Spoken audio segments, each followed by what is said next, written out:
పరిశుద్ధ నామానికి మహిమ కలుగును గాక. మన ప్రభు అయిన యేసుక్రీస్తు పరిశుద్ధ నామంలో మీ అందరికీ నా హృదయపూర్వకమైన వందనాలు తెలియపరుస్తున్నాను. ఈరోజు ఒక ప్రత్యేకమైన వర్తమానాన్ని, వాక్య సందేశాన్ని మీకు అందించాలని ఆశపడుతున్నాను. ప్రపంచంలో ఎంతోమంది క్రైస్తవులు అని పిలబడుతున్న వాళ్ళందరూ ఉన్నారు.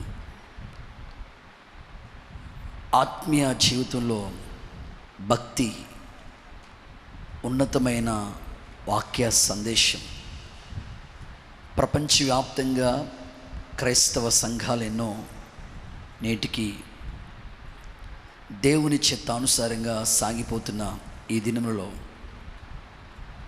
పరిశుద్ధ గ్రంథంలో ఒక ఉన్నతమైన వాక్య సందేశాన్ని మీ ముందుంచడానికి నేను ఇష్టపడుతూ ఉన్నాను. అపోస్తుల కార్యాల గ్రంథం 11వ అధ్యాయం 26వ వాక్య భాగాన్ని చదువుకుందాం. అపోస్తుల కార్యాల గ్రంథం 11వ అధ్యాయం 26వ వచన భాగాన్ని చదువుదాం. వారు కలిసి 1 సంవత్సరమంతయు సంఘములో ఉండి బహుజనములకు వాక్యమును బోధించిరి. మొట్టమొదట అంతియొకయలో శిష్యులు క్రైస్తవులు అనబడిరి.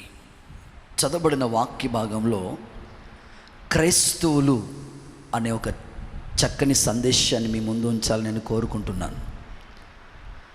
అంతియొకయలో మొట్టమొదట శిష్యులు క్రైస్తవులు అనబడిరి అనే మాట చదువుకున్న వాక్య భాగంలో మనం గమనిస్తూ ఉన్నాం.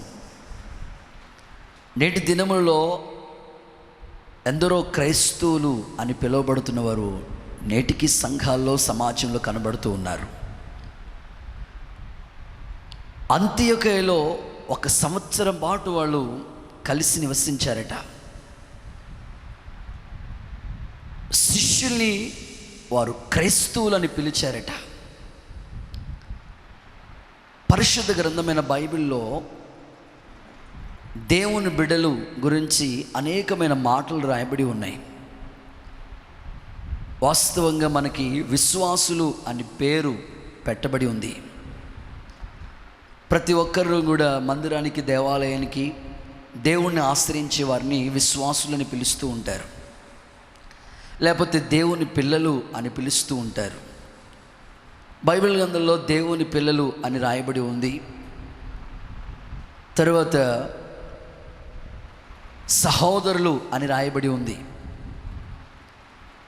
విశ్వాసులు అని రాయబడి ఉంది, పరిశుద్ధులు అని రాయబడి ఉంది. ఎక్కువసార్లు వీటి గురించి బైబిల్ గ్రంథంలో రాయబడి ఉంది, కానీ క్రైస్తవులు అనే పేరు మాత్రం బైబిల్లో 3 చోట్ల మనకు కనబడుతూ ఉంటుంది. అందుకే ఈరోజు ప్రభు ప్రత్యేకించి మనతో చెప్తున్నారు, అంతియొకయలో శిష్యులు మొట్టమొదట వాళ్ళు క్రైస్తవులు, క్రిస్టియన్స్ అని పిలువబడ్డారట. మనల్ని కూడా చాలామంది పిలుస్తూ ఉంటారు, మీరు క్రైస్తవులా, మీరు దేవుని బిడలా అని. అయితే ప్రత్యేకించి ఈరోజు చాలామంది పేరుకి క్రైస్తవులుగా కనబడుతున్నారు, కానీ క్రైస్తవ్యం వాళ్ళలో ఆత్మీయత కనిపించడం లేనట్టుగా కనబడుతుంది. మీకు అర్థం అవడం కోసం కొన్ని సందర్భాలు మీకు గుర్తు చేస్తాను. పాలకూర అంటూ ఉంటారు. వాస్తవంగా ఆ పాలకూరను తీసుకొచ్చి ఇంట్లో కోస్తే ఏమన్నా పాలు వస్తాయా బ్రదర్ అని అంటే ఏమీ పాలు రావు, కనీసం ఒక చిన్న కప్పు కూడా రావు, అసలు చిన్న బొట్టు కూడా రావు. పేరేంటిది అంటే, బ్రదర్ ఏంటి ఆ పేరంటే పాలకూర. పేరుకే పాలకూర, కానీ దాంట్లో ఏమీ పాలు ఉండవు. నేతి బీరకాయ, ఏ బీరకాయ అండి? నేతి బీరకాయ. ఏమన్నా ఆ యొక్క బీరకాయలో 1 కేజీ లేదా అర కేజీ నెయ్యి ఏమన్నా ఉంటుందా అని మీరు ఏమైనా ట్రై చేస్తే కొంచెం కూడా నెయ్యి ఉండదు. పేరు మాత్రం నేతి బీరకాయ. ధర్మాసుపత్రి, ఏ ఆసుపత్రి బ్రదర్? ధర్మాసుపత్రి. ఏమన్నా మంచిగా ధర్మంగా ఆసుపత్రులు ఏమన్నా మంచిగా చూసుకోవటానికి అవకాశం ఉందంటే ఎవరికి నచ్చినట్లుగా, ఎవరికి మెచ్చినట్లుగా అట్లా ఉంటుంది, కానీ సరిగ్గా ధర్మంగా వైద్యం చేసే సేవలు తక్కువైపోయినవి. న్యాయస్థానం పేరుకి మాత్రం కనిపిస్తూ ఉంటుంది, కానీ జరిగేది మాత్రం అంత అన్యాయాలే కనబడుతూ ఉన్నాయి. చూడండి, ఇవన్నీ కూడా పేరుకే. అలాగే చాలామంది పేరుకు మాత్రమే క్రైస్తవులుగా పిలువబడుతున్నారు, కానీ ఏమాత్రం వాళ్ళలో క్రైస్తవ్యం కొంచెం కూడా ఉన్నట్లుగా మనకు కనపడదు. అయితే ఈరోజు ప్రత్యేకించి దేవుడు మీతో దేవుని వాక్యపు వెలుగులో మాట్లాడుతున్నాడు. ఆ రోజు అంత్యకాయలో ఉన్న శిష్యులు క్రైస్తవులని పిలువబడ్డారు. ఈరోజు నీవు భక్తి చేస్తున్న నీ వ్యక్తిగత జీవితంలో, ఉన్నత ఉపదేశాన్ని వింటున్న నీ సమర్పణ జీవితంలో నీవు క్రైస్తవుడు అని పిలువబడుతూ ఉంటే, నిజంగా క్రైస్తవ్యానికి తగినట్లుగా నీ వ్యక్తిగత జీవితం కనబడాలి అని దేవుడు ఆశపడుతున్నాడు, కోరుకుంటున్నాడు. ప్రియులారా, ఇంకా మీకు అర్థం అవడం కోసం కొన్ని సందర్భాలు మీ ముందు ఉంచడానికి నేను ఇష్టపడుతున్నాను. చాలామంది క్రైస్తవ జీవితం, వాళ్ళ వ్యక్తిత్వం ఎలా కనబడుతూ ఉంటుందంటే, కొంతమంది క్రైస్తవ బిడ్డలు ఇలా కనబడుతూ ఉంటారు, కొంతమంది తోపుడు బండి క్రైస్తవులుగా ఉంటారు. అదేంటి బ్రదర్ తోపుడు బండి క్రైస్తవులు అంటారు అని మీరు అడుగుతారా? చూడండి, చాలా సందర్భాలు మీకు జ్ఞాపకం చేస్తాను. సెంటర్లో పొద్దున్నే తీసుకెళ్ళి ఆటో పెడతా ఉంటారు. ఆటో డ్రైవర్లు తెలుసు బాగా. హైదరాబాద్ బస్సులు వస్తాయేమని పొద్దున్నే 4 గంటలు తీసుకెళ్ళిపోయి ఈ యొక్క బండిని, ఆటోని తీసుకెళ్ళిపోయి అక్కడ పెట్టుకున్నారు, బస్ స్టాండ్లో పెట్టారు. హైదరాబాద్ నుంచి వచ్చిన బస్సులు దిగితే అమలాపురం బస్ స్టాండ్లో పెట్టారు. హైదరాబాద్ నుంచి వచ్చిన బస్సులన్నీ అక్కడ ఆగితే ఈ ఆటో వాళ్ళు వాళ్ళని తీసుకుని వాళ్ళ ఇంటి దగ్గర దించుతూ ఉంటారు. పొద్దున్నే ఎర్లీ మార్నింగ్ 5 o'clock కల్లా వెళితే ఎక్కువ కిరాయి వస్తూ ఉంటుంది. ఈ ఆటో డ్రైవర్ వెళ్ళిపోయి పొద్దున్నే తెల్లారగట్ల 4:30 కల్లా బస్ స్టాండ్లో పెట్టుకుని ఉన్నాడు. 5 అయిపోయింది, 6 అయిపోయింది, 7 అయిపోయింది, 8 అయిపోయినా సరే ఆ ఆటో అక్కడే ఉంది. 9 గంటల వరకు కూడా ఆటో అక్కడే ఉండిపోయింది. అదేంటి బ్రదర్ పొద్దున్నే తీసుకొచ్చి పెట్టావు కదా, ఈ ఆటో 9 గంటల వరకు ఒక కిరాయి కూడా నువ్వు వెళ్ళలేదేంటి అని అంటే, ఆటో డ్రైవర్ చెప్తాడు, బ్రదర్ ఈ ఆటో తోస్తే కానీ స్టార్ట్ అవ్వదండి. ఎప్పుడు వెళ్ళింది బ్రదర్ అంటే, పొద్దున్న తీసుకొచ్చి పెట్టారు కానీ ఉపయోగం ఏముంది, అది తోస్తే కానీ స్టార్ట్ అవ్వదు. చాలామంది క్రైస్తవులు పేరుకి వారు ఎట్లా ఉంటారంటే, గుడికి వెళ్తే ఎప్పుడు వెనకాల ఎవరొకరు తొయ్యాలి, ప్రార్థనకి రా, దేవుని వాక్యాన్ని విను, చదువు, భక్తి చేయని వెనకాల నుంచి ఎవరొకరు తోస్తే కానీ ఆ బండి స్టార్ట్ అవుతుంది. ఇలాగే చాలామంది తోపుడు బండి క్రైస్తవులుగా భక్తి చేస్తున్న వాళ్ళు నేటికి క్రైస్తవుల్లో కనబడుతున్నారు. ఎంత శోచనీయం, ఎంత విచారకరమైంది. ఈరోజు మీరు ఆలోచించండి, ఈరోజు నా పేరుకి చాలామంది క్రైస్తవులుగా పిలువబడుతున్నారు, కానీ క్రైస్తవ్యం వాళ్ళు కనపడటం లేదు. ఇంకా మరికొన్ని విషయాలు మీకు చెప్తాను. మరికొంతమంది పిల్ల క్రైస్తవులుగా ఉంటారు. చాలా ప్రతిదానికి సంఘంలో వాళ్ళకి ఏమి కనీసం వాళ్ళ కోసం ఓట్ ఆఫ్ థ్యాంక్స్ చెప్పకపోయినా, వాళ్ళ పేరు మెన్షన్ చేయకపోయినా ఇంకా వాళ్ళు చిన్న పిల్లలాగా అలుగుతూ ఉంటారు. చిన్న పిల్లల క్రైస్తవులుగా మనం ఉండకూడదు. ఇంకా మీకు ఉదాహరణలుగా చెప్పాలంటే, చాలామంది గాలిబుడగ క్రైస్తవులుగా ఉంటూ ఉంటారు. ఏ క్రైస్తవులు చెప్పండి? గాలిబుడగ క్రైస్తవులు. వీళ్ళని ఏమైనా చేయాలంటే, బ్రదర్ మీరు సూపర్ బ్రదర్ అని గాలి కొడితే కానీ ఆ యొక్క వ్యక్తి కదలడు. గాలి కొడితే అబ్బో ఎక్కడికో వెళ్ళిపోతుంటాడు, ఏమైనా చేస్తుంటాడు. బ్రదర్ అసలు మీరు లేకపోతే ఏమీ లేదు బ్రదర్ పరిచర్య అన్నాం అనుకోండి, అబ్బో అని ఇంతలాగా బెలూన్లాగా ఉబ్బిపోతూ ఉంటాడు. మనం టిఫిన్ చేస్తాం చూసారా, పూరి ఇంత అయిపోతాడు. అదే గాలి కొట్టలేదు అనుకోండి, ఏమీ పట్టించుకోడు. గాలి క్రైస్తవులుగా, గాలి బుడగ క్రైస్తవులుగా చాలామంది చలామణి అయిపోతున్న క్రైస్తవులు ఉన్నారండి. ఇంకా మీకు అర్థం అవడం కోసం చెప్తానండి, పొగిడే సెక్షన్ క్రైస్తవ్యంలో ఉండకూడదండి. వాళ్ళు క్రైస్తవులు కాలేరు. మరికొంతమంది చాలామంది క్రైస్తవులు అని పిలువబడుతున్న వాళ్ళు ఎట్లా ఉంటారంటే, గాలిపటం క్రైస్తవులుగా ఉంటూ ఉంటారు. కొందరు గాలిపటం చూడండి, ఎక్కడికి వెళ్తుందో తెలియదు, ఎటు వెళ్ళిపోతుందో తెలియదు, ఇక్కడ పట్టుకున్న గాలి బటన్ అట్లకి వదిలారనుకోండి, ఎక్కడికి వెళ్ళిపోతుందో తెలియదు. అట్లా గాలి ఎట్టేస్తే అటు వెళ్ళిపోతుంటుంది. చాలామంది ఎటు మనసుతో వస్తే ఎప్పుడు ఏమనిపిస్తే మనసుకు అట్లా చేస్తూ ఉంటారు. ఏం బ్రదర్ అట్లా చేసావంటే, నా మనసుకు తోసింది బ్రదరు. ఏంది సిస్టర్ అక్క అలా చేసావంటే, నా మనసులో అలా అనిపించింది బ్రదర్, అలా చేసేసానంటారు. గాలిపటం క్రైస్తవులు, ఎటు గాలి వేస్తే అటు వెళ్ళిపోయే క్రైస్తవులు అని పిలువబడరండి. ఇక చెప్పాలంటే చాలామంది వాళ్ళ క్రైస్తవ జీవితం ఎలా ఉందంటే, చాక్లెట్ క్రైస్తవులుగా కనబడుతూ ఉంటారు. చాక్లెట్ క్రైస్తవులు అంటే ఇదేంటి బ్రదర్ చాక్లెట్ క్రైస్తవులు అంటారు? మీకు అర్థం అవడం కోసం చెప్తున్నాను. చాక్లెట్స్ అన్నీ కలిసి ఒక గ్రౌండ్లో ఉన్నాయంట. ఒక గ్రౌండ్లో వేశారంట ఒక ఆయన, పిల్లలకి అందరికీ పంచుదామని. అంతే, ఉన్నాయే కానీ చాక్లెట్లు అందరికీ పంచుదాం అనుకున్నప్పుడు ఈ లోపల సడన్గా వర్షం వచ్చేసింది. చాలా వర్షం వచ్చేస్తే ఆ చాక్లెట్లు అంతా మొత్తం ఆ వర్షానికి తడిచిపోయి మొత్తం అదంతా వేస్ట్ అయిపోయింది. ఉపయోగకరంగా లేదు. వర్షం వచ్చిందని, చిన్న కష్టం వచ్చిందని మొత్తం అంతా అవి ఎవరికి ఆహారంగా ఉపయోగపడలేదు, యూజ్ లేకుండా అయిపోయింది. ఈరోజు కూడా ఎంతోమంది సంఘాలలో క్రైస్తవులని పిలువబడుతున్నారు, కానీ వారు వల్ల సంఘానికి ఏమి ఉపయోగం లేని వారుగా, చల్లారిపోతున్న వాళ్ళుగా, ఆరిపోతున్న వారుగా కనపడుతూ ఉంటారు. ఈరోజు ఏదేమైనప్పటికీ ఈరోజు దేవుని సముఖంలో శిష్యులు మొట్టమొదట క్రైస్తవులని అంత్యోకయ ప్రాంతంలో పిలువబడ్డారు. ఈరోజు నేను మీకు ఎవరు క్రైస్తవులు అంటే ఎవరు? పేరు పెట్టుకున్న వాళ్ళు క్రైస్తవులా? చాలామంది అంటారు మేము పుట్టుకతో క్రిస్టియన్స్ అండి. ఎందుకని? వాళ్ళ నాన్నగారు క్రైస్తవులు, వాళ్ళ తాతయ్య గారు క్రైస్తవులు, వాళ్ళ ముత్తాత క్రైస్తవులు, కాబట్టి వీళ్ళు కూడా క్రైస్తవులే. పేరు పెట్టుకున్నంత వల్ల క్రైస్తవులు కాలేరండి.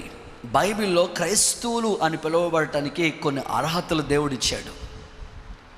ఈరోజు క్రైస్తవులు ఎవరు క్రైస్తవులు? ఒక 3 సత్యాల్ని, 3 సంగతులు మీ ముందు జ్ఞాపకం చేయాలని నేను ఇష్టపడుతున్నాను. మీ దగ్గర బైబిల్స్ ఉంటే చూడండి. పరిశుద్ధ గ్రంథమైన బైబిల్ నుండి మొదటి మాట ఎవరు క్రైస్తవులు అని మీరు అడిగితే వాక్యాన్ని మీకు జ్ఞాపకం చేస్తాను. చదవండి. గలతీయులకు రాసిన పత్రిక 3వ అధ్యాయం 27వ వచన భాగాన్ని చదువుకుందాం. గలతీయులకు రాసిన పత్రిక 3వ అధ్యాయం 27వ వచన భాగాన్ని భక్తులు చదువుతారు. క్రీస్తులోనికి బాప్తిసం పొందిన మీరందరూ క్రీస్తుని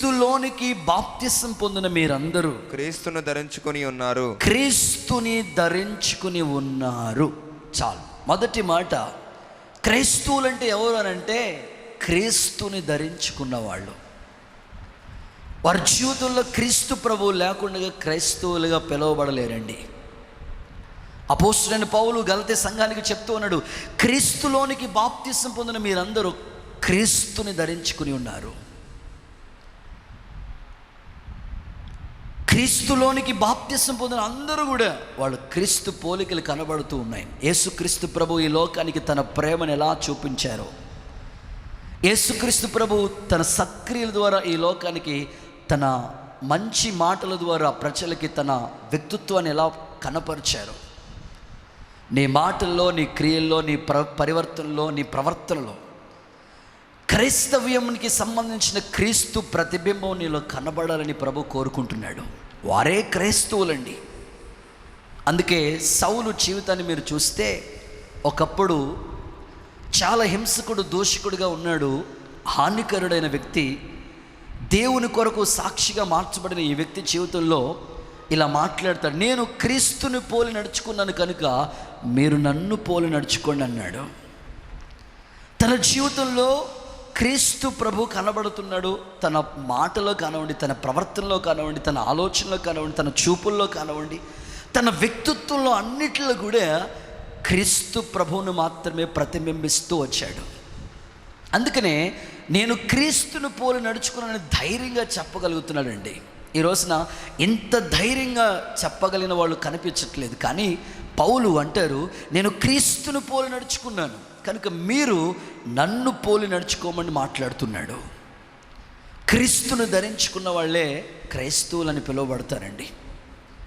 క్రీస్తులోనికి బాప్తిసం పొందిన మీరందరూ అని చెప్తూ ఉన్నాడు. నిజమే, దేవుని దగ్గరికి వచ్చిన తర్వాత నీ మనస్సు మారి నూతన మగటి రూపాంతర అనుభవంలోనికి వచ్చి నీ పాపాల విషయమే పశ్చాత్తాపడి యేసు నా దేవుడని నోటితో ఒప్పుకొని హృదయంలో విశ్వసిస్తే నీకు రక్షణ కలుగుతుంది. నమ్మి బాప్తిసం పొందినవాడు రక్షించబడతాడు, నమ్మని వానికి శిక్ష విధించబడుతుందని దేవుని వాక్యం చెప్పబడుతుంది.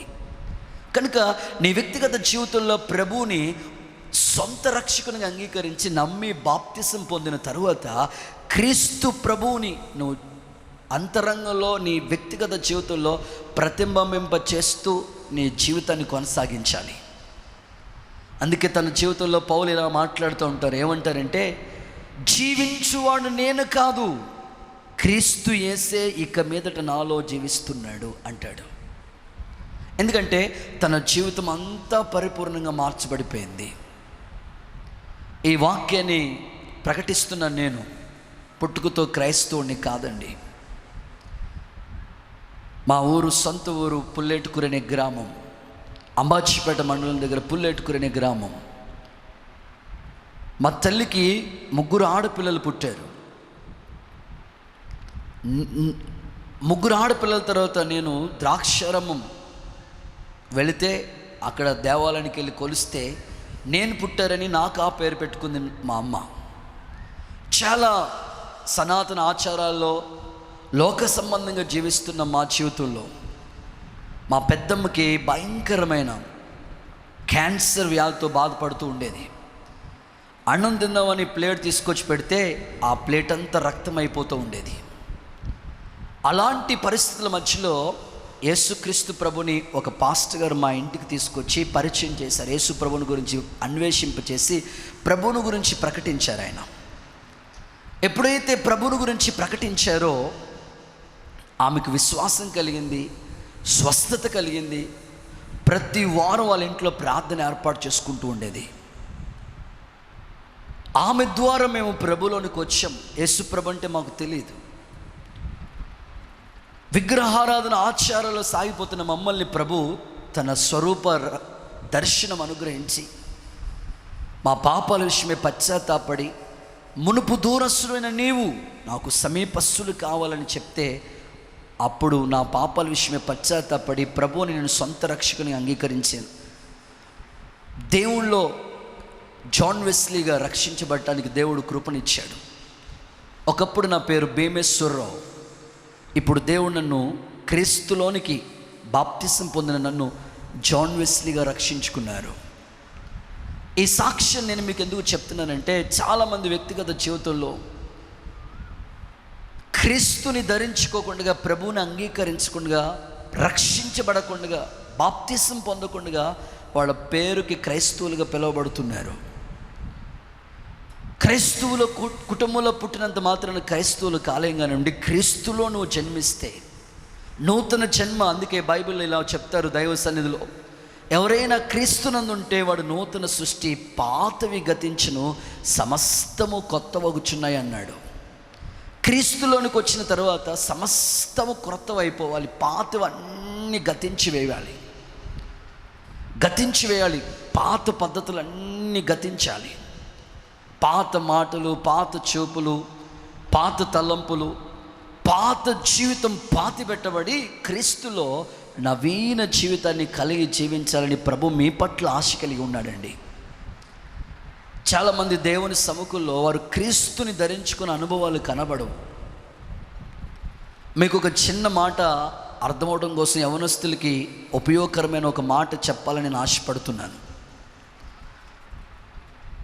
చాలా యవనస్తుల యొక్క వారి వ్యక్తిత్వం దేవుని దగ్గరికి వెళ్ళినట్లుగా, దేవుని మాటలు వింటున్నట్లుగా ఉంటారు, కానీ వాళ్ళ హృదయాంతరంగంలో సరైన మార్పు కనపడకుండా ఉంటుంది. అందుకొరకు నేను ఒక మాట చెప్పాలని ఆశపడుతూ ఉన్నాను. ఒకసారి ఒక అమ్మాయిని ప్రేమిస్తున్నానని మాట్లాడుతూ ఉన్నాడు. ఇంకా ఆ అమ్మాయి దగ్గరికి వచ్చి, ప్రీతి, నీవు నన్ను ప్రేమించకపోతే కొబ్బరి చెట్టు ఎక్కేస్తానన్నాడు. ఆ అమ్మాయి అన్నది, ప్రేమకు కొబ్బరి చెట్టుకి ఏంటి లింకు? నేను ప్రేమించకపోతే నువ్వు కొబ్బరి చెట్టు ఎందుకు ఎక్కుతావు? అని అడిగింది. ఏమీ లేదు, కొబ్బరి చెట్టు ఎక్కితే ఇంజనీరింగ్ కాలేజ్ అమ్మాయిలు కనబడుతున్నారు అన్నాడు. అవునా, చేతులు వదిలే, మెడికల్ కాలేజ్ అమ్మాయిలు కూడా కనబడతారు అన్నాడు. అన్నదంతే, ఇంకేంటి తీసుకెళ్ళటం, డైరెక్ట్ మెడికల్ హాస్పిటల్గా తీసుకెళ్ళేది. చాలామంది హృదయాలు మారకుండా, యవనస్తుల హృదయాల్లో పాపం గూడు కట్టుకుని ఉందండి. ఈ రోజున దేవుని వాక్యాన్ని మీకు చెప్తాను, ఒక మాట చదివిస్తాను. యోహాను సువార్తలో చక్కని మాట రాయబడి ఉంది. యోహాను సువార్త 3వ అధ్యాయం 3వ వచన భాగాన్ని ఒకసారి చదువుతారు భక్తులు, ఆలకిద్దాం. అందుకు యేసు ఒకడు క్రొత్తగా జన్మిస్తేనే గాని అతడు దేవుని రాజ్యమును చూడలేడు. దేవుని రాజ్యాన్ని చూడలేడు. ఒకడు క్రొత్తగానే జన్మిస్తేనే తప్ప వాడు దేవుని రాజ్యాన్ని చూడలేడట. ఎవరు ఈ మాటలు దేవుని వాక్యంలో చెప్పారని ఆలోచిస్తే, నికోదేము అనే వ్యక్తితో యేసుక్రీస్తు ప్రభు చెప్పిన మాటలు ఇవి. నికోదేము అనే వ్యక్తి యేసు ప్రభు దగ్గరకు వచ్చి అంటారు, ప్రభువా నీ బోధలు చాలా బాగున్నాయి, బ్యూటిఫుల్, చాలా ఆశ్చర్యాన్ని కలిగిస్తున్నాయి, సద్బోధ కూడా నువ్వు మంచిగా ప్రకటిస్తున్నావు, మంచిగా బోధిస్తూ ఉన్నావు. అయితే నిత్య జీవాన్ని పొందుకోవాలంటే, నీ రాజ్యానికి రావాలంటే నేనేం చేయాలి అని నికోదేము అనే ఒక వ్యక్తి వచ్చి ప్రభుని అడిగితే, నికోదేముతో ప్రభు మాట్లాడుతున్నాడు, ఒకడు క్రొత్తగా జన్మిస్తేనే తప్ప వాడు దేవుని రాజ్యంలోనికి రాలేడు, చూడలేడు, ప్రవేశించలేడని మాట్లాడారు. అందుకే ఒకడు నీటి మూలంగాను జన్మించాలి, నీటి బాప్తిసం ఖచ్చితంగా పొందాలి. బాప్తిసం పొందినప్పుడు క్రొత్త జన్మ, క్రొత్త జీవితం ప్రభువులో మనం జీవించాలి. అందుకే బాప్తిసం అనుభవాన్ని గురించి, మీరు నిర్జీవమైన క్రియలు విసర్జించి అపోస్తుల పునాది మీద కట్టబడినప్పుడు బాప్తిసం అనే బోధ మీద మీరు ఆత్మీయ జీవితాన్ని కట్టుకోండి అని పౌలు మాట్లాడతారు. కనుక ఆత్మీయులైన మీరు క్రొత్తగా జన్మించడం అంటే, మీరు క్రీస్తు ప్రభుని అంగీకరించి మీ మనస్సు మారి రక్షించబడి క్రీస్తు పోలిక, క్రీస్తు స్వారూప్యం, క్రీస్తు లాంటి మనస్తత్వం. అందుకే వాక్యంలో రాయబడి ఉంది, క్రీస్తు యేసునికి కలిగిన ఏ మనస్సు మీరు కలిగి ఉండండి అని, ధరించుకుని ఉండండి అని చెప్పినాడు. కనుక ఆ స్వభావం, ఆ పోలిక మన యందు ఏర్పడితే నిజంగా మనం క్రైస్తవులని సమాజంలో పిలువబడటానికి ఎంతైనా ఆశ్చర్యకరంగా ఉంటుందని దేవుని వాక్యం మనకి జ్ఞాపకం చేస్తూ ఉంది. క్రీస్తుని ధరించుకోకుండా, రక్షించబడకుండా మనం క్రైస్తవులు కాలేమండి. అందుకే దైవజనుడు చాలాసార్లు తన పత్రికలో మాట్లాడుతూ ఏమంటారంటే, క్రీస్తు స్వారూప్యం మీ యందు ఏర్పడేంత వరకు నాకు ప్రసవ వేదన కలుగుతుంది అన్నాడు. క్రీస్తు స్వారూప్యంలోనికి ఒక వ్యక్తి రావాలండి. ఆ రూపం కొరకు, ఆ యొక్క పోలిక కొరకు, క్రీస్తు స్వారూప్యంలోనికి మనస్తత్వాలు మారాలి, జీవితంలో పరివర్తన రావాలి. అలాంటి మార్పు ఎప్పుడైతే వస్తుందో వాళ్ళు నిజంగానే క్రైస్తవులు అని పిలువబడతారండి. సమరయ స్త్రీ జీవితం మార్పు వచ్చింది. అలాగా బైబిల్ ఎంతోమంది మార్పు చెందిన వాళ్ళు ఉన్నారు. అలాంటి మార్పు ప్రజల్లో చూడాలని దేవుడు కోరుకుంటున్నాడు. ఈ మార్పును ఎప్పుడైతే మన హృదయాంతరంగంలో కనపడి క్రీస్తు స్వారూప్యంలోనికి మనం మార్పు చెందుతామో, క్రీస్తుని ధరించుకుంటామో, మనం క్రైస్తవులుగా పిలువబడటానికి అవకాశం ఉంది. చాలామంది దేవుని మందిరానికి వెళతారు, దేవుని వాక్యాన్ని వింటారు, కానీ పొర్రపాటును బాప్తిస్మాలు పొందరండి. సంవత్సరాలు అయిపోయినా, రోజులు గడిచిపోయినా, ప్రభువు రాకడ గుచ్చిన సూచనలు కనబడుతున్నా, ఎన్ని విపత్తులు జరుగుతున్నా మనస్సు మాత్రం మార్చుకోరండి, బాప్తిసం మాత్రం పొందరండి. వాళ్ళు అంటారు దేవుని మందిరంలో, దేవాలయానికి సంబంధించిన ఏ పరిచర్యను చేస్తారు, ఎంతసేపు ప్రార్థనలైనా కూర్చుంటారు, సేవకులకు సంబంధించిన కార్యక్రమాలు ఏం చేయాలన్నా చేసి పెడతారు, కానీ వాళ్ళు బాప్తిసం పొందు తమ్ముడు అంటే పొర్రపాటును వాళ్ళు బాప్తిసం తీసుకోరండి. ఒక ముసలమ్మని పాస్టర్ గారు ఎప్పటి నుంచో అడుగుతూ ఉన్నారండి. ముసలమ్మ బామా బాప్తిసం పొందమ్మా, ఓ బామా ముసలమ్మ రేపు బాబు చచ్చిపోయాడున్న బాప్తిసం పొందమ్మా. ఇంచుమించు 60 సంవత్సరాల వయసు ఆమెకి. 40 సంవత్సరాల వయసులోంచి దేవుణ్ణి నమ్ముకుంది, 20 సంవత్సరాల నుంచి చర్చికి వెళ్తుంది వస్తుంది, కానీ పొర్రపాటును బాప్తిసం పొందట్లేదు. పాస్టర్ గారు ఎప్పుడు చెప్పినా అమ్మ బాప్తిసం పొందమ్మా, ఈస్టర్ పండుగకి వచ్చిన బాప్తిసం పొందమ్మా, గుడ్ ఫ్రైడేకి బాప్తిసం, ఎన్నిసార్లు చెప్పినా సంవత్సరాలు దాటి వెళ్ళిపోతుంది, కానీ ఆమె మనసు మాత్రం రాయిలాగా కఠినమైపోతుంది. పాస్టర్ గారు చాలాసార్లు అడిగాడు, ఆమంటది నేను బాప్తిసం పొందాలని మనసు ఉంది, కానీ పాస్టర్ గారు మా మనవడు ఒప్పుకోడండి అన్నది.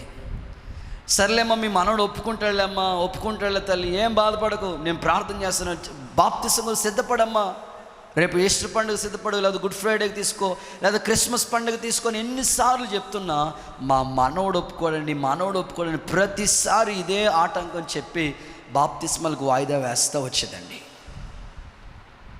ఓసారి క్రిస్మస్ పండగకి ఆ టైంలో బాప్తిసం పొందటానికి సిద్ధపడిపోయింది. పాస్టర్ గారు ఈసారి నాకు ఎట్టగైనా సరే బాప్తిసం ఇచ్చేయాలని పాస్టర్ గారు సంఘస్థుల్ని ఒక 10 మందిని తీసుకొచ్చి కాలలోకి తీసుకెళ్ళి బాప్తిసం ఇవ్వడానికి సిద్ధపడ్డారు. సంఘస్థులందరూ రోడ్డు మీద నిలబడ్డారు. పాస్టర్ గారు కాలంలోకి వెళ్ళారు. ఆ బామ్మను కూడా ముసలమ్మను కూడా కాలంలో తీసుకెళ్ళి తండ్రి కుమార పరిశుద్ధాత్మ నామములో నేను నీకు బాప్తిసం ఇస్తున్నాను అలా ముంచి పైకి లేపారు బామని. అంతే, ముసలం చచ్చిపోయింది. అలా ముంచి ఇలా పైకి లేపు అలా ఉంచేదంతే, ముసలమ్మ ప్రాణం పోయింది, చచ్చిపోయింది. ఇంక చూడాలి, అందరికీ గుండెలో రాళ్ళు వేసేసినట్లుగా భయమేస్తూ ఉంది. ఈ లోపల మనవడు ఒకడు ఉంటే బుల్లెట్ వేసుకుని వచ్చేసాడు, రోడ్డు మీద కనిపించాడు. వచ్చేసినండి అంటాడు, ఏ పాస్టరు మా మామని చంపేశావు అని అన్నాడు, గొడవ పెడుతున్నాడు. ఈ పాస్టర్ గారు ఆగి 5 నిమిషాలు ఆలోచించి మీ మామని చంపలేదు, పరలోకానికి పంపేశాను అన్నాడు. దేవుడికి స్తోత్రం చెప్పండి, హల్లెలూయా. దైవజనుల యొక్క డ్యూటీ ఏమిటంటే ఒక ఆత్మను ప్రభు రాజ్యం కొరకు సిద్ధపరచడం అండి. ఒక్క ఆత్మ రక్షించబడితే పరలోకంలో ఎంతో సంతోషం కదండి. ఆ బామ ఆఖరి సమయంలో ఆఖరి గడియల్లో ప్రభువుని అంగీకరించి రక్షించబడింది. ఎంత ఆశ్చర్యం. కనుక ఈ వాక్యం వింటున్న నీ జీవితంలో ఇంకా రేపు ఎల్లుండ వచ్చే సంవత్సరం ఎగ్జామ్స్ పాస్ అయితే తీసుకుంటాను, పెళ్ళి అయితే తీసుకుంటాను, ఇలా రకరకాల వాయిదాలు వేస్తూ ఉన్నావేమో. నువ్వు క్రైస్తవుడని పిలువబడాలంటే క్రీస్తుని ధరించుకోవాలి, నీ మనస్సు మారాలి, నూతన పరచబడాలి, రక్షించబడిన అనుభవంలో నువ్వు సాగిపోతే నువ్వు క్రైస్తవుడు అని పిలువబడటానికి అవకాశం ఉంది. అటువంటి శ్రేష్టమైన కృప దేవుడు నీకు అనుగ్రహించునుగాక. ఆమేన్. రెండో విషయాన్ని చెప్తాను మీతో. క్రైస్తవులు అని మొట్టమొదట అంతియోకయలో పిలువబడ్డారు. ఎవరు క్రైస్తవులు అని అంటే బైబిల్ గ్రంథంలోంచి మరొక వాక్యాన్ని కూడా మీకు చదివించాలని ఆశపడుతున్నాను. అపోస్తుల కార్యాల గ్రంథం 26వ అధ్యాయం 28వ వచన భాగాన్ని చదువుకుందాం. అందుకు అగ్రిప్ప, చదవండి. ఎంత సులభముగా నన్ను క్రైస్తవునిగా చేయజూచుచున్నావే, ఎంత సులభంగా నీవు నన్ను క్రైస్తవునిగా చేయాలని ఆలోచిస్తున్నావా అని పౌలుతో చెప్పాను. చాలండి. చదవబడిన వాక్య భాగంలో అగ్రిప్ప రాజు దగ్గరికి సౌలు పౌలుగా రక్షించబడిన తర్వాత వెళ్ళి ప్రభువుని గురించి పరిచయం చేస్తూ ఉన్నప్పుడు అగ్రిప్ప రాజు అంటున్నాడు, ఇంత సులభంగా ఇంత ఈజీగా నన్ను క్రైస్తవుని చేయాలనుకుంటున్నావా అన్నాడు. ఆ మరుక్షణమే అతనికి ప్రభువుని గురించి ప్రకటించడం జరిగింది. రెండవదిగా ఎవరు క్రైస్తవులంటే క్రీస్తుని గురించి సాక్ష్యం ఇచ్చిన వారండి. అగ్రిప్ప రాజు ఎదుటికెళ్ళి సౌలు పౌలుగా రక్షించబడిన తర్వాత రాజునని చూడలేదు, రాజుగారి దగ్గరికి ఏం వెళ్తాంలే, రాజుగారికి ఏం చెప్తాంలే, అరే ఆ రాజుగారి దగ్గరికి వెళ్ళి ప్రభువుని గురించి చెప్పాలంటే భయం వణుకు వస్తుంది అని అనుకోలా. ఎలాగైనా చెప్పాలని ఆశ్చర్యరీతిగా ఆ రాజు దగ్గరికి వెళ్ళిపోయి అగ్రిప్ప రాజు ఎదుట నిలబడి సాక్ష్యం పలుకుతున్నాడు. ప్రభు నన్ను ఎలా రక్షించాడు. ఒకప్పుడు నేను పూర్వ హింసకుని, దోషకుని, హానికరుని, దమస్కులో ప్రభు నన్ను దర్శనమిచ్చాడు, నేను మార్చుకున్నాడని ప్రభు తన జీవితంలో చేసిన కార్యాన్ని సాక్ష్య వెలుగులో ఆ రాజు ఎదుట చెప్తున్నాడు. ఈరోజు నేను మిమ్మల్ని అడుగుతున్నానండి, చాలామంది రక్షించబడిన తర్వాత ప్రభువుని గురించి సాక్ష్యం ఇచ్చేవాళ్ళు చాలా తక్కువ. వారు రక్షించబడ్డారు కానీ ప్రభు గురించి వాళ్ళు వెళ్ళి అనేకులు ఎదుట సాక్ష్యం చెప్పరు. కానీ సౌలు పౌలుగా మార్చబడిన తర్వాత క్రీస్తు కొరకు ఒక సాక్షిగా నిలిచిపోయాడు. మన జీవితాల్లో కూడా రక్షించబడిన తర్వాత నీ రక్షణ సాక్షిని ఎవరికైనా పంచుతున్నావా? తమ్ముడు, చెల్లి, అక్క, దేవుని వాక్యాన్ని వింటున్న మీలో ప్రభువుని గురించి నువ్వు ఎలా రక్షించబడ్డావో ఎప్పుడైనా ఇతరులకి సాక్ష్యం చెప్పగలిగిన స్థితిలో నీవు ఉన్నావా లేదా ఒకసారి నేను ఆలోచించుకో. ఎందుకంటే ప్రభు గురించి సాక్ష్యం ఇచ్చేవాళ్ళు చాలామంది తక్కువైపోయారండి. దేవుడు వారి జీవితంలో ఎలాంటి అద్భుతం చేశాడు, ఎలాంటి ఆశ్చర్యం చేశాడు, ఎలాగ వారిని రక్షణలోకి నడిపించాడు, ప్రభు గురించి చెప్పేవాళ్ళు చాలామంది తక్కువైపోతున్నారు. ఈ దినాలలో ప్రభు నీతో మాట్లాడుతున్నాడు. క్రైస్తవులు అంటే ఎవరంటే క్రీస్తుని గురించి సాక్ష్యం ఇచ్చేవాళ్ళుగా, సాక్ష్యం పలికేవారుగా ఉండాలి. మదర్ తెరెస్సా తన జీవిత విధానాన్ని మీరు చూస్తే, కల్కటా అనే ప్రాంతం దేవుని సేవలు అందించడం కొరకు ఎంత ప్రయాసపడిందో మదర్ తెరెస్సా. తన జీవితం మనకి బాగా ఒక మంచి గుణపాఠం. ఆమె క్రైస్తవురాలై ఉండి తన శ్రేష్టమైన జీవితాన్ని అనేకులకి సాక్ష్యార్థమై అనేకమైన కార్యాలు ఆమె ప్రభు కొరకు చేసి, కుష్ఠరోగుల మధ్యలో పరిచర్య చేసి ఎంతోమందికి ప్రభువుని గురించి సాక్ష్యం చెప్తూ అనేకుల్ని ప్రభువులోకి నడిపించిందండి మదర్ తెరెస్సా అనే ఒక స్త్రీ. ఈ రోజున మదర్ తెరెస్సా గురించి మనం చెప్పుకుంటున్నామంటే ఆమె ప్రభువు కొరకు చేసిన సేవలు అంత గొప్పవి. చాలామంది అన్యులు కూడా, ప్రభువుని ఎరగని వాళ్ళు కూడా మదర్ తెరెస్సాను లైక్ చేసేవాళ్ళు ఎంతోమంది, కోకొల్లల మంది ప్రజలు కనబడుతుంటారు మనకి. ఆమె చెప్పిన అనేకమైన బోధలు, ఆమె చెప్పిన అనేకమైన సాక్ష్యాలు ఎంతోమంది జీవితాన్ని ప్రభావితం చేశాయి. కనుక ఈరోజు దేవుడు నీ నుంచి కోరుకుంటుంది ఏమిటంటే, నువ్వు రక్షించబడితే నువ్వు క్రీస్తు కొరకు ఒక సాక్షిగా ఉండాలి. నీ రక్షణ సాక్ష్యాన్ని 10 మందికి సువార్త చెప్పి ప్రభువులోనికి వారిని నడిపించగలిగితే ఖచ్చితంగా నువ్వు క్రైస్తవులుగా పిలువబడటానికి అవకాశం ఉంటుంది. క్రీస్తు కొరకు సాక్షిగా జీవించడానికి ఎంతైనా ఆశీర్వాదకరంగా ఉండే ధన్యత దేవుడిని కలుగు చేస్తాడు. కొన్ని సందర్భాలు మీకు జ్ఞాపకం చేస్తానండి. దేవుని వాక్యం ఏమని రాయబడి ఉందంటే, పరిశుద్ధాత్మ మీ మీదకి వచ్చినప్పుడు మీరు శక్తి పొందుతారు. ఎప్పుడైతే మీరు శక్తి పొందుతారో మీరు యోదయ, సమరయ, యెరూషలేము, భూ దిగంతల వరకు మీరు నాకు సాక్షులుగా ఉంటారని ప్రభు చెప్పాడు. ఆత్మపూర్ణులందరూ, పరిశుద్ధాత్మతో నింపబడిన వాళ్ళందరూ ప్రభువు కొరకు సాక్ష్యాన్ని పలికి ప్రభువుని గురించి ప్రకటిస్తూ నేటికి సేవలో సాగిపోతున్న వాళ్ళందరూ ప్రజలు కనబడుతున్నారండి. ఒకవేళ మీలో ఇంకా ప్రభు గురించి సాక్ష్యం పలకలేని వారుగా నీవు ఉంటూ ఉంటే, ఈ మాటల ద్వారానే నువ్వు హృదయాంతరంగాలు దర్శించబడి ప్రభువుని గురించి సాక్ష్యం చెప్పే వ్యక్తిగా, తమ్ముడుగా, చెల్లిగా నీవు ఉండాలని నేను ఆశపడుతున్నానండి. బైబిల్ గ్రంథంలో ప్రభువు గురించి సాక్ష్యం పలికిన ఒక ఆమెను గురించి మీకు జ్ఞాపకం చేస్తాను. యోహాను సువార్త 4వ అధ్యాయం 39వ వచన భాగాన్ని ఒకసారి చదువుదాం. నేను చేసినవన్నీ నాతో చెప్పిన సాక్ష్యమిచ్చిన స్త్రీ యొక్క మాటను బట్టి, సాక్ష్యమిచ్చిన స్త్రీ యొక్క సాక్ష్యాన్ని బట్టి ఆ ఊరిలోని సమరయులు అనేకులు ఆయన యందు విశ్వాసం ఉంచిరి, ప్రభువునందు విశ్వాసం ఉంచారంటండి. ఇక్కడ ఒక సమరయ స్త్రీ జీవితం కనబడుతుంది. ఆమె జీవితం ఒకప్పుడు భయంకరంగా ఉండేది. 5 భర్తలు ఉన్నారు, అక్కడితో అడ్జస్ట్ అవ్వట్లేదు. 6వ భర్త కూడా ట్రైల్ వేస్తున్న అమ్మగారు. ఎప్పుడైతే యేసు ప్రభు ఆమె జీవితంలోకి వచ్చాడో పరిపూర్ణంగా మార్చబడిపోయింది.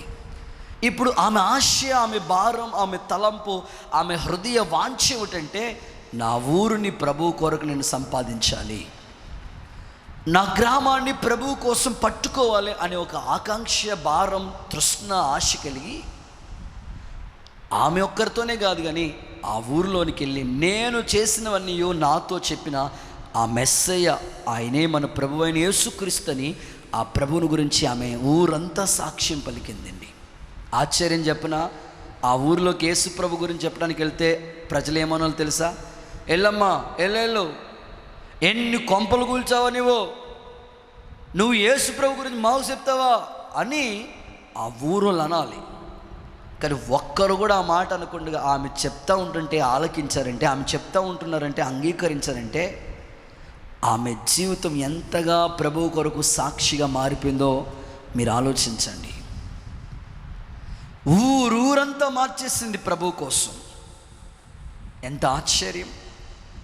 కనుక దేవుని కోసం నువ్వు రక్షించబడిన నీవు నీ రక్షణ సాక్ష్యాన్ని 10 మందికి చెప్పి ప్రభువులోకి నడిపించు.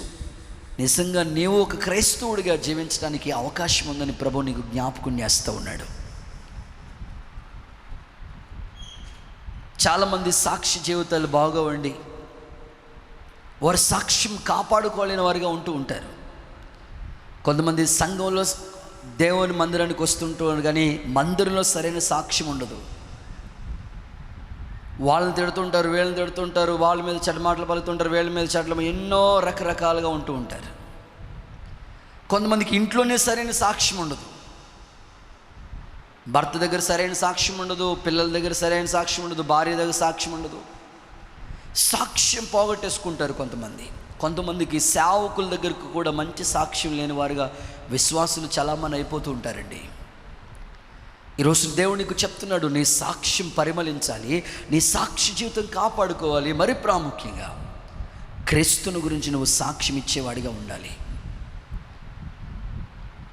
ఒక భర్తకి, ఒక ఇంటి యజమానికి తెల్లరగట్ల ఉదయకాలం 5-6 ఆ టైంలో హార్ట్ స్ట్రోక్ వచ్చిందంట, గుండె నొప్పి వచ్చిందంట. భార్యతో చెప్పాడంట, ఏమే గుండె నొప్పి వస్తుంది, హాస్పిటల్ తీసుకెళ్ళండి, గుండె నొప్పి వచ్చేస్తుంది, చాలా చావు బ్రతుకుల మధ్యలో ఉన్నాను, హాస్పిటల్ తీసుకెళ్ళండి అని అంటే భార్య అన్నదంటే, ఏమండి ఈ టైంలో హాస్పిటల్లో ఉదయకాలమే కదా, ఇక్కడ కాంపౌండర్గా ఉన్నారు, పిలిస్తే లేదా డాక్టర్ గారికి ఫోన్ చేస్తాను, ఒకసారి మీ ఫోన్ ఇలాగే ఉండని తీసుకుంది. ఫోన్ చేద్దామంటే ఆ ఫోన్కి లాక్, ప్రతిదానికి ఇప్పుడు లాక్ ఉంటుంది కదండి, ఫోన్లో ఫోటోలకి లాక్, ప్రతిదానికి ఒక్కొక్క యాప్కి ఒక్కొక్క లాక్ వేసుకుంటారు, ఎవరు చూడకూడదు అన్నమాట. సరే ఇప్పుడు భార్య అంటుంది, ఏమండి ఫోన్ లాక్ తీయండి, ఫోన్ చేస్తానంటే భర్త అంటున్నాడంట, గుండె నొప్పి తగ్గిపోయిందిలే అంటున్నాడంట. అంటే ఆ ఫోన్లో భార్యకి తెలియని సమాచారం ఎంత ఉందో మరోసారి ఆలోచించుకోండి. అంటే భార్య దగ్గరే సరైన సాక్ష్యం లేనివాడిగా కనబడుతున్నాడు భర్త. రోజున మీ సాక్షి జీవితాలు ఎలా ఉన్నాయి? మీ సాక్ష్యం బాగుంటే 10 మందికి చెప్పగలుగుతారు కదా. సాక్ష్యమే పాడవుతే ఇక మోక్షమే లేదు కదా. అందుకే క్రీస్తు గురించి సాక్ష్యం పలికే వాళ్ళే క్రైస్తవులండి. మీకు ఇంకా అర్థమవడం కోసం కొన్ని మాటలు చెప్పాలి. నేటి దినాలలో చాలామంది సాక్ష్య జీవితాలు పరిమళించలేని వారుగా ఉంటున్నారు, సాక్ష్యం పాడు చేసుకుంటున్న వాళ్ళు ఉన్నారు. దేవాలయంలోకి వచ్చినప్పటికి అబ్బో చాలా భక్తి, కానీ వాళ్ళ ఇంటి దగ్గర ఆ సాక్ష్యం ఉండట్లే, ఆ వీధుల సాక్ష్యం ఉండట్లేదు. ఆమెండి ప్రభు గురించి చెప్పర్లేండి అంటూ ఉంటారు. అలాంటి ఒక విషయాన్ని మీకు చెప్తాను. ఏది గట్టిగా ఒకసారి అందరూ హల్లెలూయా అని చెప్పండి హుషారుగా, హల్లెలూయా. ఒక అత్తగారు ఉన్నారండి. అత్తగారు అంటే మీకు అర్థమైపోవాలి, వాళ్ళకి అల్లుళ్ళు, భర్త, కుటుంబ సభ్యులు అందరూ ఉంటారు.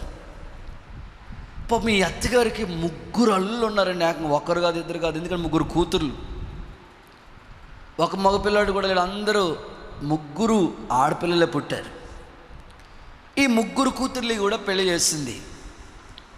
వాళ్ళ భర్త ఉన్నాడు, కుటుంబంలో సంసార జీవితంలో సాగిపోతున్న పరిస్థితులు అవి. అయితే ఓ రోజు ఎందుకో ఆమె తన అల్లుడితో కలిసి ఊరెళ్ళారు. సముద్ర తీరానికి ఆ ప్రాంతాలన్నీ చూద్దామని తీసుకుని వెళ్ళారు. చూపిద్దామని తీసుకెళ్ళింది అత్తమ్మ. మా ఊరు ప్రాధాన్యత ఇది, సముద్రం ఇది, ఈ ప్రాంతాలన్నీ చూడండి అని తీసుకెళ్ళింది అల్లుడిని. తీసుకెళ్ళినప్పటికీ ఆ అల్లుడు సముద్రాన్ని, ఆ ప్రాంతాలన్నీ విజిట్ చేశాడు, చూశాడు, చాలా ఆనందించాడు. ఆమె సముద్రంలోకి అట్లకి వెళ్ళి కాలు జారి పడిపోతున్న సమయంలో ఇంకా మునిగిపోద్దు, లోపలికి వెళ్ళిపోద్దన్నమాట. ఆ సమయంలో అల్లుడా రక్షించు, అల్లుడా కాపాడు, అల్లుడా కాపాడు అనని అనుకున్నది. అని అడిగింది, కేకలేస్తూ ఉంటుంటే సరే పెద్దల్లుడు కదండి, ఇంటికి పెద్దల్లుడికి దయా దాక్షిణ్యం జాలి ఉండి అత్తమ్మ ఎలాగైనా తల్లితో సమానంలే అని అనుకుని జారి సముద్రంలో పడిపోతున్న ఆ అత్తమ్మ గారిని చేపట్టుకుని రక్షించాడు, క్షేమంగా ఒడ్డుకు చేర్చాడు. వెంటనే కృతజ్ఞతతో ఇంటికి వచ్చేసిన తర్వాత అల్లుడికి అత్తగారు కారు కొనిపెట్టింది. ఒక మంచి కారు కూడా కొనిపెట్టింది. నా ప్రాణాపాయంలో నన్ను కాపాడాడు, రక్షించాడు, భద్రపరిచాడు, ఎలాగ నేను రుణం తెచ్చుకోవాలి అని అనుకుని ఆశ్చర్యరీతిగా ఒక మంచి కారు ఒకటి ఇచ్చేసింది ఆమె. పాపం అల్లుడు చాలా సంతోషించాడు. అసలు అత్తగారంటే ఏం అత్తగారు, ఉంటే ఇలాంటి అత్తగారు ఉండాలనుకుని చాలా సంబరపడిపోయి ఆ కారు మీద తిప్పేశాడు. కొద్ది రోజులైన తర్వాత రెండో అల్లుడు కూడా సముద్ర తీరానికి, అదేంటో మరి మనకు తెలియదు, మరలా సముద్ర తీరానికి తీసుకెళ్ళి ఆ ప్రాంతాలను చూస్తున్నప్పటికీ మరలా రెండవసారి ఆమె జారిపోయి సముద్రంలోకి వెళ్ళిపోయి మునిపోయి పడిపోతుంది. ఆ సమయంలో అల్లుడు రక్షించు అన్నప్పటికీ రెండవ అల్లుడు చేపట్టుకుని సముద్రంలో మునిగిపోతున్న ఆమెని చేపట్టుకుని లేపి కాపాడి సంరక్షించి ఇంటికి తీసుకొచ్చాడు. కృతజ్ఞత కలిగి అత్తగారు ఏం చేసిందంటే అల్లుడికి హీరో హోండా బైక్ కొనిపెట్టింది. రెండో అల్లుడికి అల్లుడు సంతోషించాడు, చాలా హ్యాపీ ఫీల్ అయ్యాడు. రోజులు సాగిపోయినవి. ఇవి గమనిస్తూ ఉన్న తర్వాత ఇక మూడో అల్లుడు తీసుకుని సముద్ర తీరానికి వెళ్ళింది. మరలా అట్లాగే కాలు జారి పడిపోయిన సమయంలో అల్లుడా రక్షించు, అల్లుడా కాపాడు, నేను ప్రాణాపాయంలో నన్ను మునిగిపోయే పరిస్థితి నాకు వచ్చింది అని కేకలేస్తూ ఉంది అత్తగారు. ఆ సమయంలో ఈ చిన్నల్లుడు బాగా తెలివైనడండి, ఆలోచించి ఇలా అంటున్నాడు అత్తగారితో మునిగిపోతున్న సమయంలో, పెద్దల్లుడికేమో కారు కొనిపెట్టవా,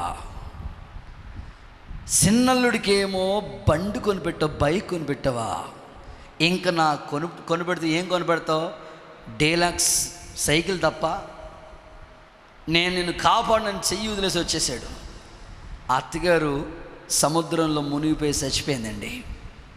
ఇంటికి వచ్చేసిన తర్వాత వాళ్ళ మామయ్య కుర్చీ మీద కాలు వేసుకుని ఇంటి దగ్గర కూర్చుని ఉన్నాడు. ఈ వార్త తన మామయ్యకి తెలిసిపోయింది.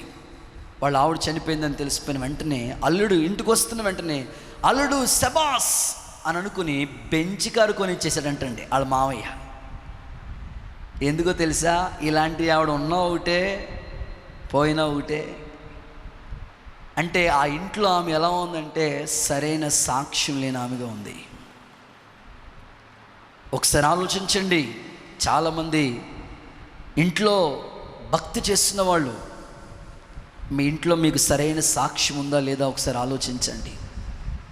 మీ ఇంట్లో చెప్పాలి, మా కుమార్తె లేకపోతే మా కొడుకు, మా అత్తమ్మ లేకపోతే మా అల్లుడు వీళ్ళు దేవుని బిడ్డలండి, వీళ్ళు దేవునిలో ఖచ్చితంగా ఉంటారు, దేవుని గురించి 10 మందికి చెప్తారు, సాక్షిగా ఉంటారు, వాళ్ళని ఖచ్చితంగా నీ గురించి సాక్ష్యం పలకాలి. వాళ్ళే క్రైస్తవులు. కాబట్టి మన సాక్షి జీవితం పరిమళించినట్లు మన సాక్ష్యాన్ని కాపాడుకుందాం. మనం 10 మందికి సాక్ష్యం చెప్పడానికి సిద్ధపడదాం. ఇట్టి మనస్సు దేవుడు మీకు నిండుగా మెండుగా అనుగ్రహించునుగాక. ఇక 3వ విషయాన్ని చెప్పి నేను ముందుకు వెళతాను. ఎవరు క్రైస్తవులు బ్రదర్ అని అంటే బైబిల్ గ్రంథంలో మరొక సంఘటన మీకు చెప్తాను. చదవండి, పేతురు రాసిన మొదటి పత్రిక 4వ అధ్యాయం 16వ వచన భాగాన్ని చదువుకుందాం. పేతురు రాసిన మొదటి పత్రిక 4వ అధ్యాయం 16వ వచన భాగం. ఎవడైనను క్రైస్తవుడైనందుకు ఎవడైనను క్రైస్తవుడు అయినందుకు బాధ అనుభవించిన ఎడల అతడు సిగ్గుపడక ఆ పేరును బట్టి దేవుని మహిమపరచవలెను. ఎవడైనా క్రైస్తవుడైనందువలన సిగ్గుపడక ఆ పేరును బట్టినే దేవుణ్ణి మహిమపరచాలని చెప్తూ అక్కడ కొన్ని సందర్భాలు చెప్తున్నాడండి. ఎవరికైనా శ్రమలు ఎదురవుతున్నాయా? ఇదిగో దేవుని ఆత్మ మీ మీద నిలిచి ఉంది. మూడవదిగా ఎవరు క్రైస్తవులు అని మీరు అడిగితే దేవుని వాక్యం చెప్తుంది, క్రీస్తు కొరకు శ్రమలు అనుభవించిన వారు. ఆ పేతురు పత్రిక ఆ అధ్యాయమంతా మీరు చదివితే క్రీస్తు ప్రభు మన కొరకు ఎన్నో శ్రమలు అనుభవించాడు. అలాంటి శ్రమలు అనుభవించిన యేసు ప్రభు యొక్క మనసు మీరు ఆయుధంగా ధరించుకోండి అన్నాడు పేతురు. ఎవరైనా క్రైస్తవుడైనందుకు ఒకవేళ శ్రమలు కలుగుతున్నాయేమని మీరు బాధపడిపోతున్నారేమో, అయ్యో ఎందుకు అనవసరంగా క్రిస్టియానిటీలోకి వచ్చాను, నమ్ముకోకముందే భలే ఉండేది బాగుండేది అని ఒకవేళ చిన్న చిన్న శ్రమలు మీకు ఎదురవుతున్నప్పుడు ఈ పరిస్థితిని బట్టి ఎందుకు నేను ఇలా బాధను అనుభవించాలని, క్రైస్తవుడైనందుకు నీకు ఒకవేళ శ్రమలు వస్తున్నాయి నువ్వు కలవరపడుతున్నావేమో. దేవుని వాక్యం అంటుంది, క్రైస్తవుడైనందుకు శ్రమలు కలుగుతున్నందుకు నువ్వు కలవరపడవలసి లేదు, ఆ పేరును బట్టే ప్రభు నామాన్ని గణపరచు. ఎందుకంటే శ్రమలు అనేవి క్రైస్తవునికి ఒక ఆయుధము లాంటివి. యేసుక్రీస్తు ప్రభువే మనందరికి ఒక రోల్ మోడల్. ఆయన సిలువ శ్రమ భరించారు. 1 తక్కువ 40 కొరడా దెబ్బలు భరించారు యేసయ్య. యెరూషలేము నడివీధుల్లో ఆయన శరీరం నాగలచాల వలె దున్నబడింది.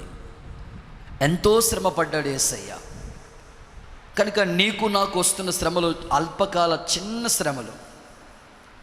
ఈ శ్రమల్లో మనం నిలిచి ఉండలేని పరిస్థితులుగా ఉండొద్దు.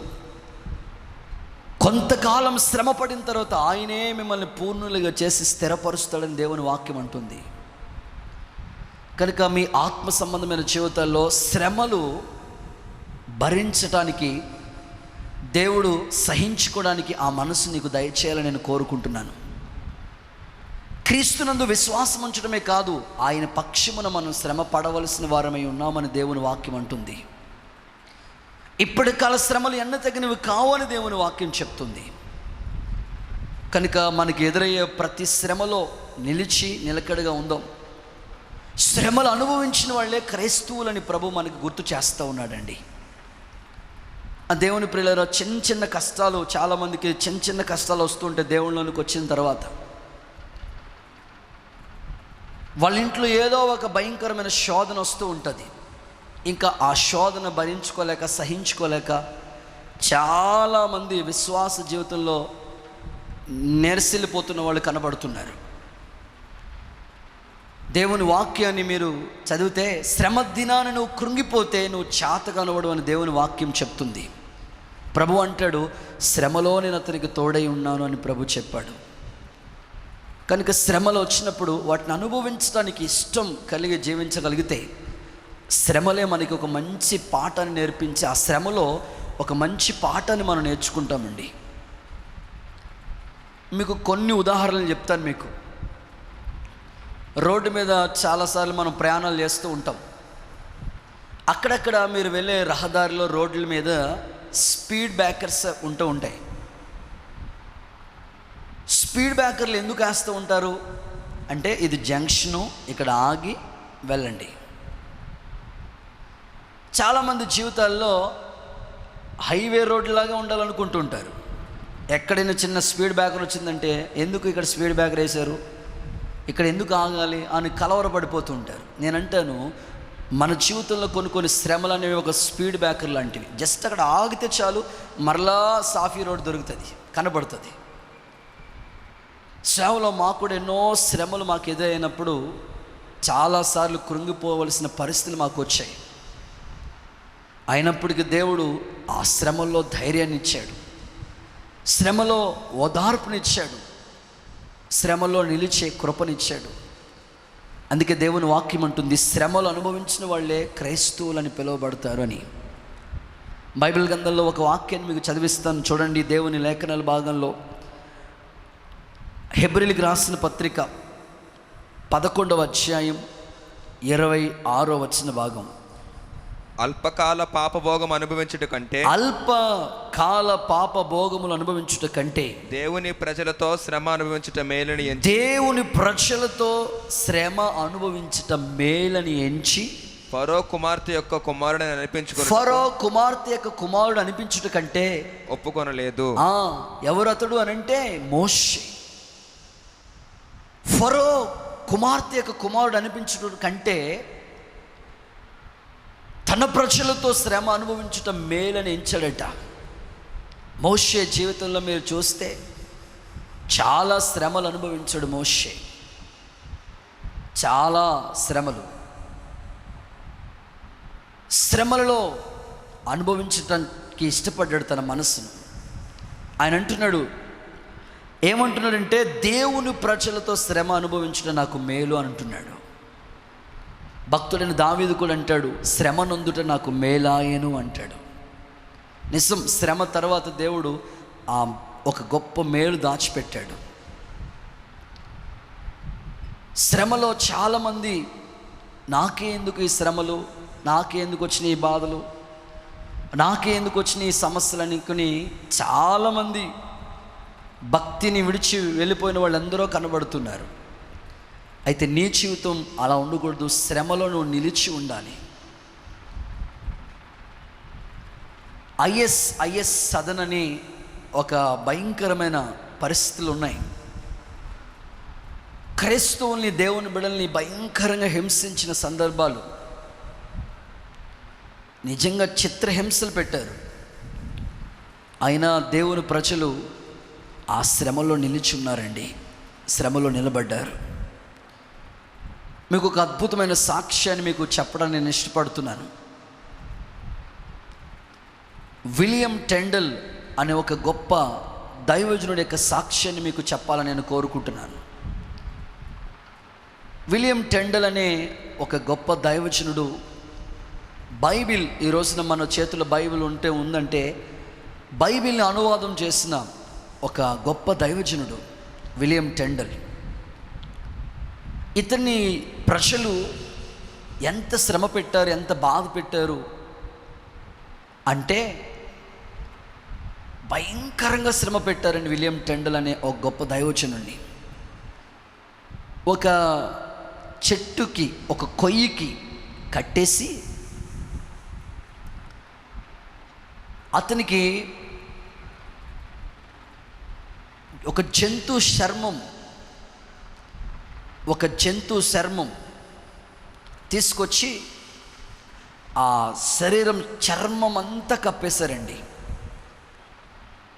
ఆ ఎండలో ఉంటే ఆ జంతువు యొక్క చర్మం ఎండలో ఉంటే బిగిసిపోతూ ఉంటుంది. బిగిసిపోతూ ఉంటుంటే నిజంగా ఆ శ్రమ పడుతూనే ఉన్నాడు ఆ వ్యక్తి. ఇంకా ఎంత శ్రమ పెట్టారంటే తారేసి అంటించేశారు, అంత శ్రమ పట్టారు. ఆ పరిస్థితుల మధ్యలో అంత శ్రమ పడుతూ కూడా ఆయన ఏమన్నాడు తెలుసండి, సమాజంలో, సంఘంలో కొన్ని నిబంధనలు, పద్ధతులు అనేవి ఉండేవి కదా. భర్త చనిపోతే భార్యను కూడా తీసుకెళ్ళి పాతిపెట్టి సజీవ దహనం చేసేస్తారు. భర్త కోసం భార్య చనిపోతూ ఉంది. ఇలాంటి పరిస్థితుల మధ్యలో ఒక భౌతిక సంబంధమైన వాటి కోసమే ఆమె చనిపోతూ ఉంటుంటే, క్రీస్తు కొరకు చనిపోవటంలో అంతకన్నా నాకు భాగ్యం ఇంకెంత గొప్పది అని అనుకుని విలియం టెండల్ అనే ఆ దైవజనుడు ప్రభు కోసం గొప్ప సాక్షిగా నిలిచాడు. కనుకనే ఈ రోజున మన చేతిలో బైబిల్ ఉండటానికి, ఒక బలమైన పరిచర్య జరగటానికి దేవుడు అద్భుతమైన కృపను అనుగ్రహిస్తూ ఉన్నాడు. కాబట్టి ఇలాంటి గొప్ప గొప్ప మిషనరీల యొక్క సేవా విధానాన్ని మనం చూస్తూ గమనిస్తూ ఉంటుంటే, వాళ్ళు ప్రభు కోసం వాళ్ళు మంచిగా సాక్ష్యం పలుకుతూ, వాళ్ళు శ్రమ పడుతూ దేవుని కోసం ఎన్నో శ్రమలు అనుభవించారండి. కనుక నీకు నాకు ఎదురవుతున్న చిన్న శ్రమల్లో నువ్వు కృంగిపోవద్దు, కలవరపడక్కర్లేదు. విశ్వసించిన వాడు కలవరపడలని దేవుని వాక్యం చెప్తుంది. కనుక ఈ శ్రమల్లో దేవుడు మనల్ని పుటం వేస్తున్నప్పుడు భక్తుడైన యోబు చెప్పినట్లు, శోధించబడిన మీదట నేను శుద్ధ సువర్ణంగా మార్చబడతాను అన్నట్లుగా మనకెదురయ్యే ప్రతి శ్రమలో, ఇబ్బందులో, ఇరుకులో ప్రభువు కోసం ఆఖరి శ్వాస వరకు నమ్మకస్తులుగా, నిలకడగా, ప్రభు నిత్యరాజ్యం కొరకు ఎదురు చూసే వ్యక్తులుగా, నమ్మకస్తులుగా మీరు సాగిపోవాలని నేను ఆశపడుతున్నాను. మీ ఆత్మీయ జీవితంలో ప్రతి శోధనలో ధైర్యంగా నిలబడండి. ఎంతోమంది మిషనరీ సేవ చేసిన వాళ్ళందరూ ప్రభు కొరకు శ్రమపడిన వాళ్ళు ఉన్నారు. చాలామంది శ్రమపడిన వాళ్ళు ఉన్నారు. వాళ్ళందరినీ ఆదర్శంగా తీసుకోండి. బైబిల్లో కూడా చాలామంది శ్రమలు అనుభవించి ప్రభు కొరకు వాళ్ళు సాక్షులుగా నిలిచారు. కనుక చిన్న చిన్న శ్రమల్లో కృంగిపోవద్దు, శ్రమల్లో ప్రభువుకి దూరం అవ్వద్దు. కనుక శ్రమలే మనకి ఒక మంచి పాఠాన్ని నేర్పిస్తూ ఉన్నాయి. శ్రమలలో వారి ఆధ్యాత్మికమైన జీవితం మెరుగుపరచబడింది. భక్తుడు అంటాడు, నేను శ్రమ కలగక ముందు నేను త్రోవ విడిచి తిరిగాను అంటాడు భక్తుడు. నిజం, మనకి శ్రమ కలగక ముందు త్రోవ విడిచి తిరిగాం. శ్రమ వచ్చినప్పుడు మన పరిస్థితులన్నీ కూడా సరిచేయబడతాయి.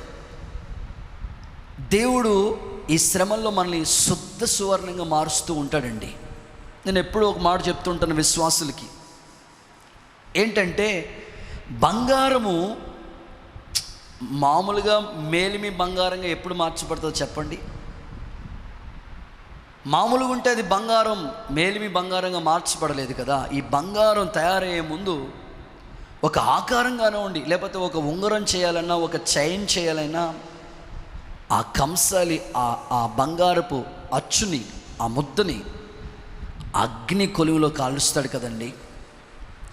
తర్వాత కాల్చబడిన తర్వాత దాన్ని సుత్తితో కొడతాడు కదండి. సరి చేసిన తర్వాత తన మైండ్లో ఒక ఆలోచన ఉంటుంది, ఒక గోల్డ్ ఏం చేయాలి, చైన్ చేయాలా, ఉంగరం చేయాలా, బ్రాస్లెట్ చేయాలి, ఏం చేయాలని తన మనసులో ఒక ఆలోచన ఉన్నప్పుడు, ఆ ఆలోచన ప్రకారంలో ఆ బంగారు ముద్దను అలా వంచుతూ ఉన్నప్పుడు అప్పుడు అది ఆకారంగా మార్చబడుతుంది. చూడండి, కంసాల చేతిలో సుత్తుతో కొట్టబడింది, కంసాల చేతి అగ్నిలో కొలిమిలో కాల్చబడినప్పుడే అది మేలిమి బంగారంగా మార్చబడింది. మనకు కూడా శ్రమలలో నిలిచి సాక్షులమైనప్పుడు శుద్ధ సువర్ణంగా మార్చబడతాం. కనుక అటువంటి శ్రమల్లో నిలబడే ధైర్యాన్ని, శక్తిని ప్రభు మీకు ఇవ్వాలని, ప్రస్తుతం మనకి ఎన్నో శ్రమలు ఎదురవుతున్నాయి. ఇక రాబోతున్న తరాల్లో పరిస్థితుల మధ్యలో ఎన్నో భయంకరమైన శ్రమలు ఎదుర్కోవలసిన వాళ్ళు విన్నాం. ఆ శ్రమల్లో కూడా మనం ధైర్యంగా నిలిచి ఉందాం. వాళ్ళే క్రైస్తవులని పిలువబడతారని ప్రభు మనకి జ్ఞాపకం చేస్తున్నాడు. నేను ముగిస్తున్నాను ప్రియులారా. ఈరోజు మీకు ఒక 3 ప్రాముఖ్యమైన విషయాలు మీకు చెప్పాను. ఎవరు క్రైస్తవులు? అంతియోక్యలో మొట్టమొదట క్రైస్తవులు శిష్యులు అనబడ్డారని దేవుని వాక్యాన్ని మనం చదువుకున్నాం. ఎవరు క్రైస్తవులో ఈ రోజున దేవుడు మనకి 3 ప్రాముఖ్యమైన విషయాలు జ్ఞాపకం చేశాడు. ఒకటి, క్రీస్తుని ధరించుకున్న వాళ్ళు క్రైస్తవులు. రెండవది, మీకు జ్ఞాపకం చేస్తున్న క్రీస్తు ప్రభుని గురించి సాక్ష్యం చెప్పేవాళ్ళు. మూడవది, క్రీస్తు కొరకు శ్రమలు అనుభవించిన వాళ్ళు. వీళ్ళండి క్రైస్తవులంటే. కాబట్టి అలాగా తీర్మానం చేసుకుందాం. ఈ మాటలు దేవుడు మన వెనుకల్లో స్థిరపరిచి ఫలభరితంగా మార్చునుగాక. ఆమేన్. అలాగే కళ్ళు మూసుకోండి, తల వంచండి, చిన్న ప్రార్థన చేసుకుందాం. ప్రభు మనతో మాట్లాడిన ప్రతి మాట, ప్రభు మనకి చెప్పిన ప్రతి వాక్యం ఫలభరితంగా మార్చబడినట్లుగా 2 చేతులు ఆకాశం తట్టు చాపి బిగ్గరగా దేవునికి స్తోత్రాలు చెప్పండి. హల్లెలూయా, హల్లెలూయా, హల్లెలూయా. ఈరోజు దేవుడు నీతో మాట్లాడుతూ వచ్చాడు స్పష్టంగా. అంతియోక్యలో శిష్యులు మొట్టమొదటి క్రైస్తవులని పిలువబడ్డారు.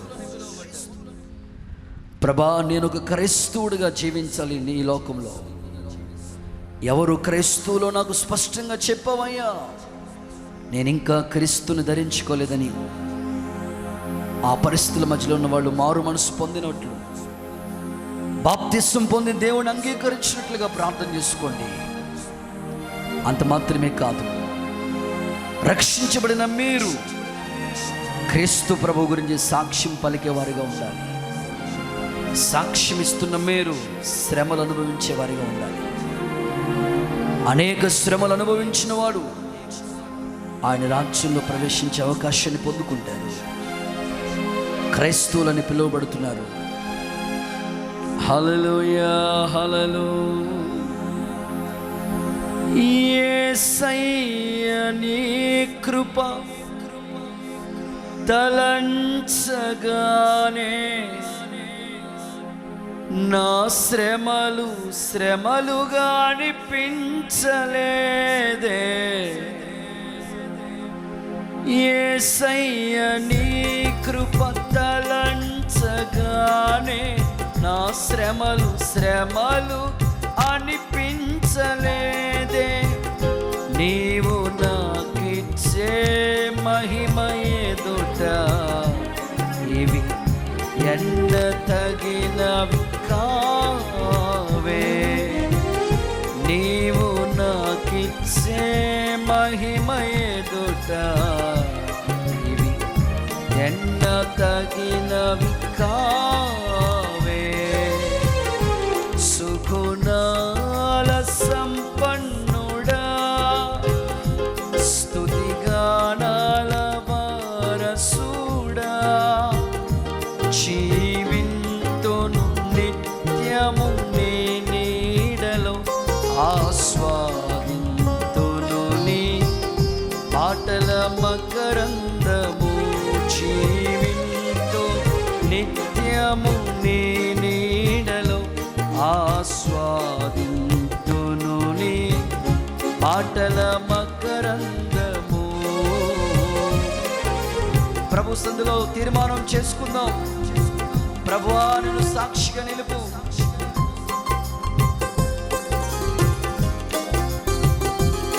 నన్ను క్రైస్తవునిగా చేయండి.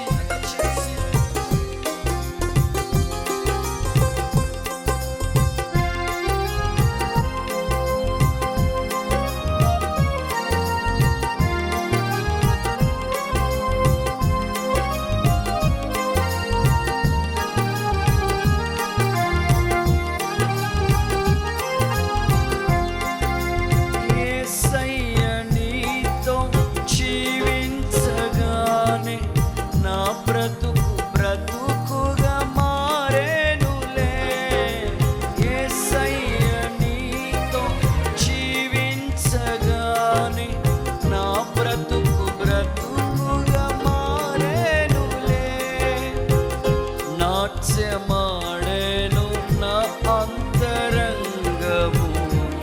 ఇది రక్షణానంద భాగ్యమే.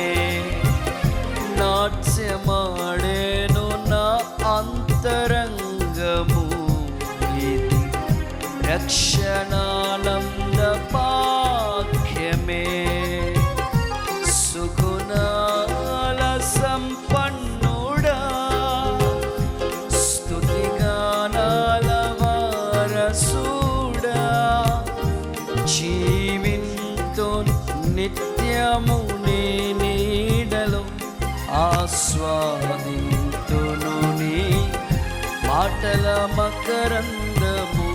జీవింతు నిత్యము నీ నీడలో ఆస్వాదింతును నీ మాటల మకరందము. విత్తబడిన వాక్యం మనలో ఫలభరితంగా మార్చబడినట్లుగా ప్రార్థన చేద్దాం. తల వంచండి, కళ్ళు మూసుకోండి. ప్రభువా, ఈ వాక్యాన్ని ఫలభరితంగా నా జీవితంలో మార్చండి. ప్రార్థన చేసుకుందాం. హల్లెలూయా.